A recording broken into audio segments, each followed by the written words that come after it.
these guys are on the same exact level. They were both drafted, and neither one of them was associated with the current coaching staff. So it's a clean slate for both of them. May the best man win, and I think both you and I have a little bit more faith that Dillard is going to be the one who wins the job than most of Eagle Nation.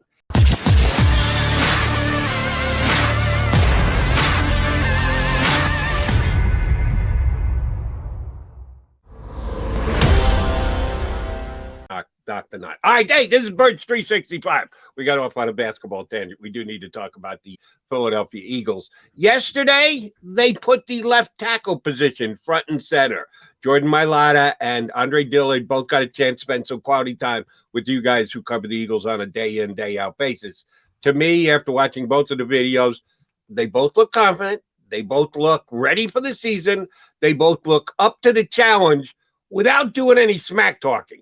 And I think you have to take the personality of the player into consideration here. I don't see them either being that kind of guy. They're just not smack talkers. And that's okay. It doesn't mean I think some of the greatest offensive linemen, now we're back into the greatest of all time in history talk, some of them would gouge your eyes out to become the greatest of all time. And others of them are professional. And they just go about dominating you with their skill and with their size and the like. So there's different ways to skin a cat. And I think these two guys are more alike than they are different.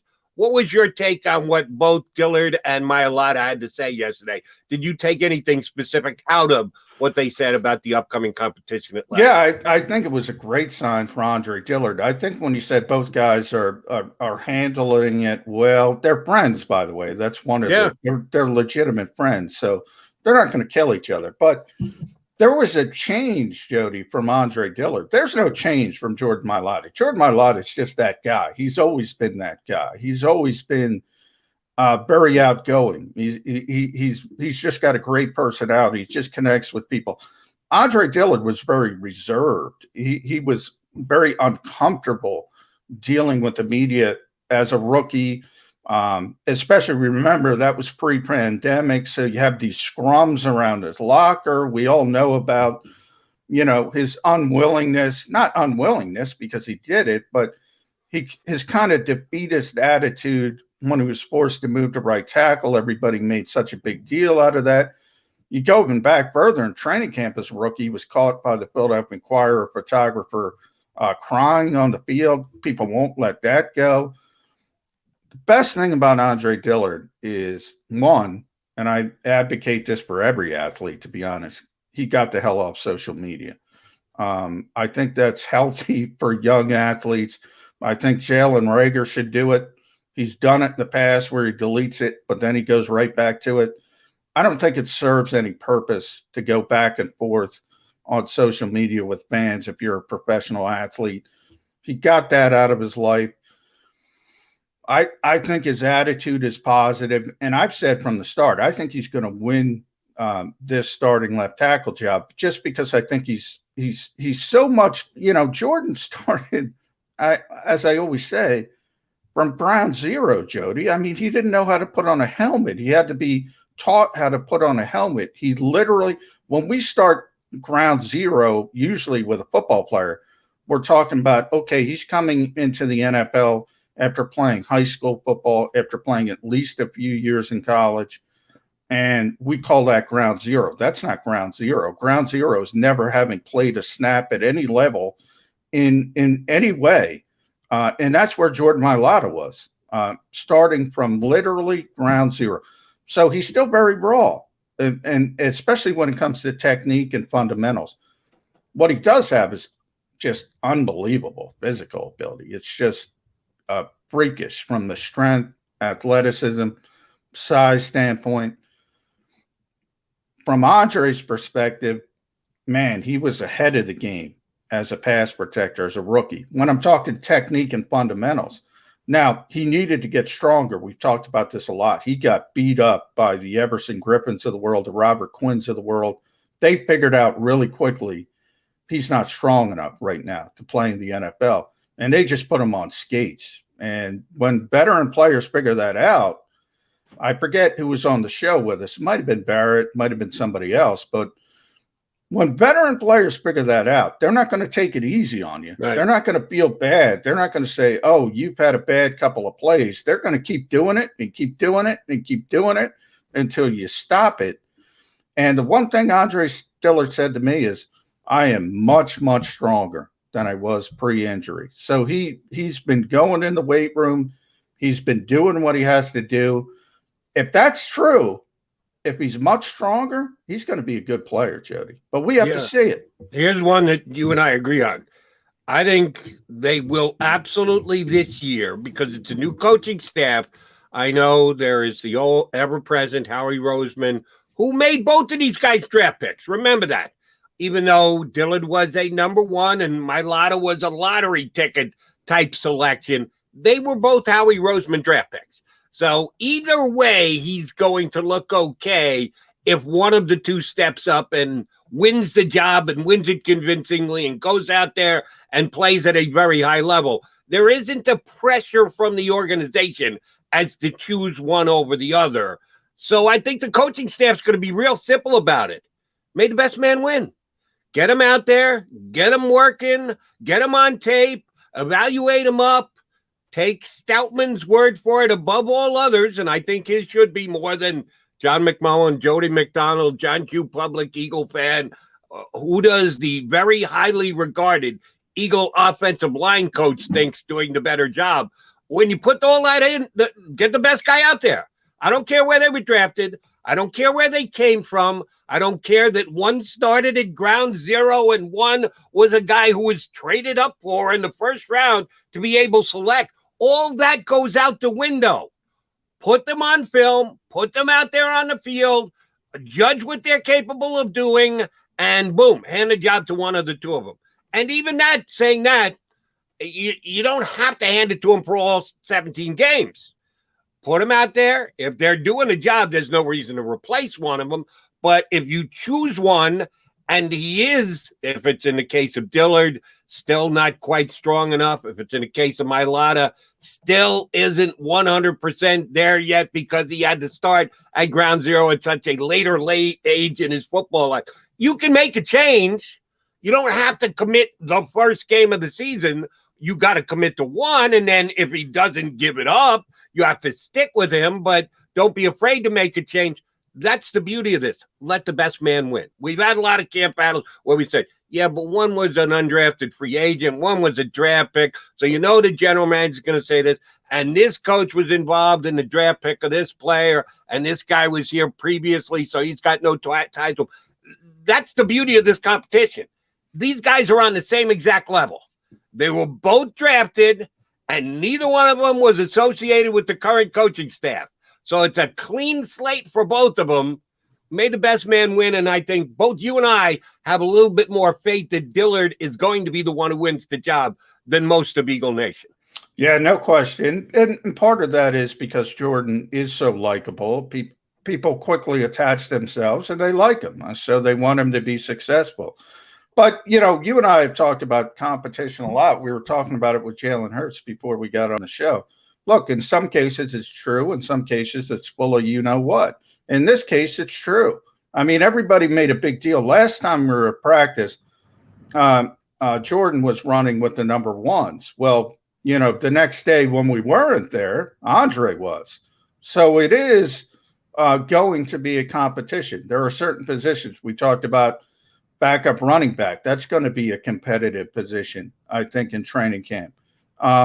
Quarterback, it's not, you know. And why isn't it? They don't have another option. When you have options, you can have competition. The one thing where I will disagree with you, Jody, pedigree, even in this instance, buys you opportunities. Andre Dillard's getting another opportunity because he was a first-round pick. If Jordan Mailata sinks last season when he's forced to play, he's not getting another opportunity. So there's the difference. You know, if you're a seventh-round pick, he's incredibly raw. But I was only talking about coming into this year, not overall in the NFL. The starting point for both of these two guys, I think, is even this year. Are you saying it's not? Yeah, and this is just a feeling. This is just speculation. This is not reporting. I want to be careful. I get a feeling that they prefer that Andre would win the job for a number of reasons I discussed. One is simple as, Jordan's versatile, so he fits in better as a backup on game day. The other is, the GM is still here. So while you say the coach isn't here, yes, so the coach has no skin in the game, but the GM still has skin in the game, and he traded up for this guy. So I think that the fingers are crossed saying Andre Dillard hopefully has turned the corner. But that's, that's just a feeling I get. If you're telling me Ty goes to the runner and the runner is Andre Dillard, okay, I'll buy that and I'll agree with you. But if Mailata's better, and even if he's better, he clearly outplays him. He's better. Well, I didn't say clearly. I'm just saying it's close. We're back to our Scottie Pippen and Dr. Irving, Dr. Julius Irving debate. It's close. But if you got to make a call, you say Mailata's better. I think Mailata's going to start. Well, then you start splitting hairs. How close is it? If it's really close, then I think they might go, you know what? Let's make Howie happy. He is versatile. He fits in better. If he falls flat on his face, they can do what you say. They can bench him after a month or so if they're a bad football team, and it won't have much of an effect. So I think, it's almost like a boxer, like a championship boxer. Everyone says you got to beat him. You got to knock him out. Sometimes you got to, if it's close, you're gonna give it to the champion. I'm not saying Andre Dillard's the champion, but I am saying if he's close, I think they're going to default to making Howie Roseman happy. And here's what I think is a major plus on the Eagles side. The guy who should, and I believe will, make the call is Jeff Stoutman. And he is the only coach on this staff who can say, well, I had seen them previously. He came through with those two players. So he's got history to judge, not just throw up a tape. I saw it with my own eyes. I was here. I was their coach. So he's in a better position, in a positional battle to make a call than any other coach on the Eagles coaching staff. We'll see if it shakes out that way. All right, we're going to take our first time out of the day. We're hoping to go behind enemy lines.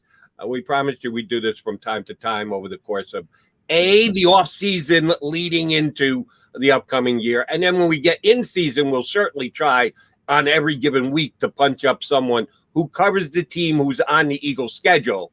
We know for a fact the Eagles have to play all their divisional opponents twice, which means Dallas, New York, and Washington. We've already given you a giant beat guy joining us.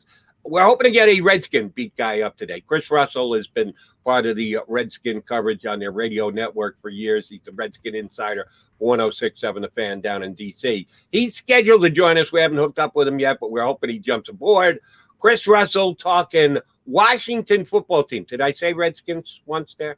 I probably yeah. We're gonna get a swear jar going for you, Jody, because there's a lot of R words. You know what I have to say about those who get pissed off about that? Well, I don't get pissed off. I just mean the name of the team. I've always been one of those people. Like, I'm not going to make news up for you. If the name of the team is the Redskins, I'm going to call them the Redskins. If the name of the team is the Washington football team, I'm going to call them the Washington football team, because that's my job. My job is to tell you what's going on.